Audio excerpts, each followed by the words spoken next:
তো দেখতে পাচ্ছেন এই মুহূর্তে আমি ফারান 3 লঞ্চটি হচ্ছে হাতিয়া থেকে ফার্স্ট ট্রিপে সেরে আসছে, যেহেতু এখন রোটেশন সার্ভিস। তো হচ্ছে যে দুটি করে লঞ্চ চলাচল করে আজকে, একই কোম্পানির দুটি লঞ্চ, অর্থাৎ ফারান কোম্পানির দুটি লঞ্চ ফারান 3 এবং সম্ভাব্য 8 লঞ্চটি আজকে হাতিয়া থেকে ঢাকা যাবে। তো এই মুহূর্তে ফার্স্ট ট্রিপে ফারান 3 স্রোতের বিপরীতে চালিয়ে এখন ঘড়িতে সময় 4:55। এই মুহূর্তে হচ্ছে হাকিমুদ্দির ঘাটের দিকে যাচ্ছে। তো দেখতে পাচ্ছেন নদীতে প্রচুর পরিমাণ স্রোত রয়েছে ভাটার, তার উপর দিয়ে হচ্ছে লঞ্চটি খুব ফুল স্পিডে যাচ্ছে। পরবর্তী ঘাট করবে হাকিমুদ্দিন এবং দৌলতখা, তারপরে ইলিশা এবং কালীগঞ্জ, এই দুটি ঘাট করবে। তারপর হচ্ছে মুন্সীগঞ্জ ঘাট করে ঢাকার উদ্দেশ্যে যাবে। তো লঞ্চটি এখন যেহেতু সামনে ঘাট স্লো করে দেবে, এবং তার পরবর্তীতে হচ্ছে লঞ্চটি এখানে ঘাট করবে এবং দৌলতখান ঘাটের উদ্দেশ্যে ছেড়ে যাবে।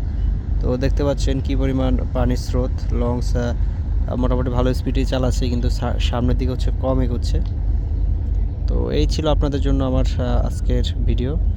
আশা করছি ভিডিও সবার ভালো লাগবে।